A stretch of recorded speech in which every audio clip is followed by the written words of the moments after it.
Thank you very much, Mr. Chairman. Secretary Rollins, it is good to have you here with us today. I recognize that you have been very busy and have had some very urgent work to do, such as rolling out the congressional directives, including the much-awaited economic assistance to farmers and dealing with the Texas water issue. I want to thank you for coming before the committee today because I'm concerned that the administration appears to be operating outside the rule of law. Pursuant to its Article I constitutional authority, Congress has passed laws establishing a process to repurpose funding and a process to conduct a legal reduction of force. Yet the administration has refused to follow the law and is in the process of dismembering the federal government in every single department without authority to do so.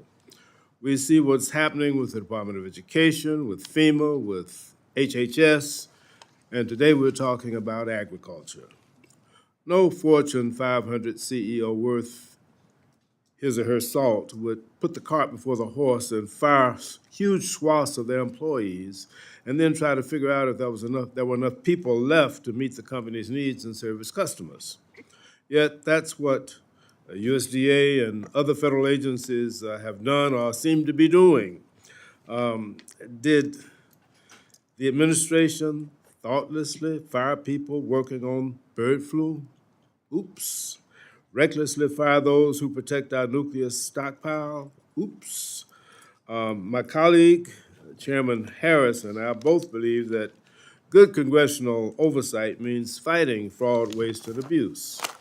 Yet the president fired the person at USDA responsible for going after fraud, waste, and abuse, the USDA Inspector General, with no justification, and had her unceremoniously escorted from her office.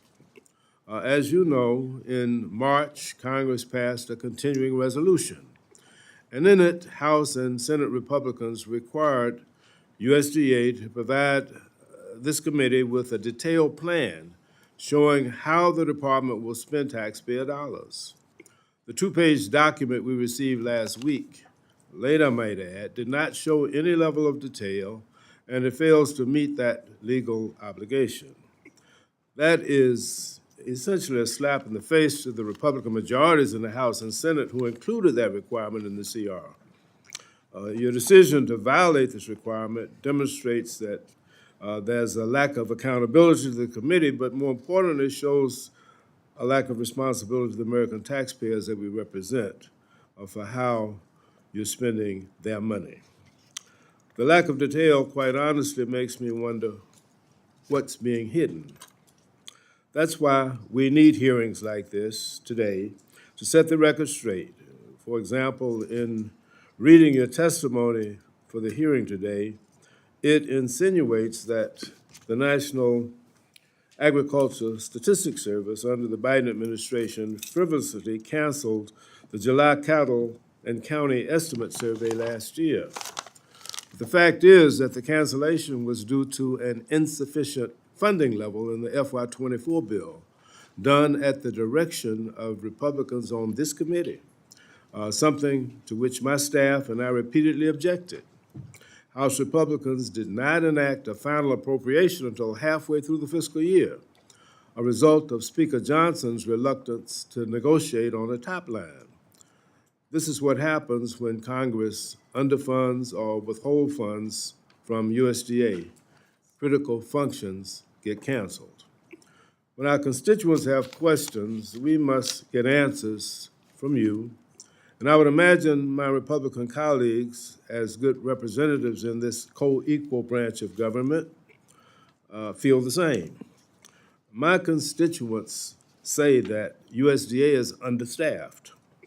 My constituents, including entire school districts, our healthcare system, and many farmers also say that they are hurting from the cancellation of the local food agreements and from frozen funding. Local food purchasing agreements awarded over $900 million in all 50 states, D.C., 4 territories, and 84 tribes. The Local Food for Schools program awarded $200 million in funds to 42 states and the District of Columbia. Georgia has the 5th largest school nutrition program in America.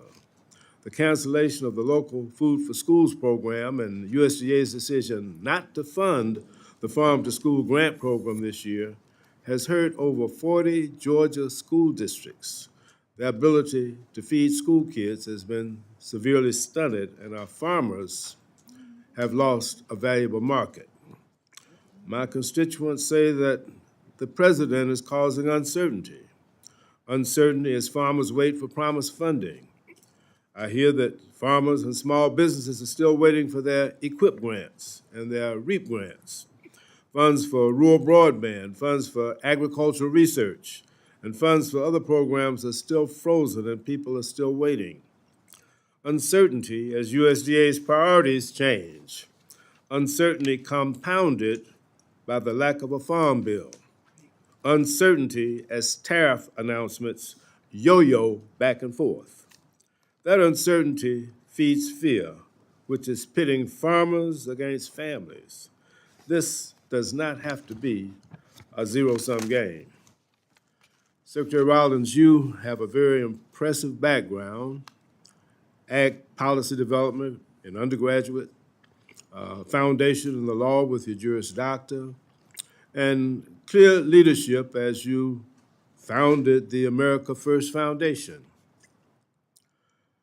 I'm hopeful that putting America first in your job as Secretary of Agriculture will mean that you will do all that is necessary to assure that American agriculture will be sufficiently funded with research, personnel, and all of the tools so that American producers can continue to produce the highest quality, the safest, the most abundant, and the most affordable food and fiber anywhere in the world.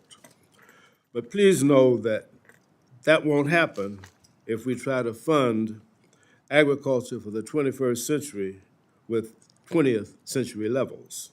We must be innovative. I look forward to working with you and your team at USDA and with Chairman Harris and with this committee on behalf of the American people, so that all of the stakeholders of the USDA and the American people will get all that we deserve and that we need from that agency.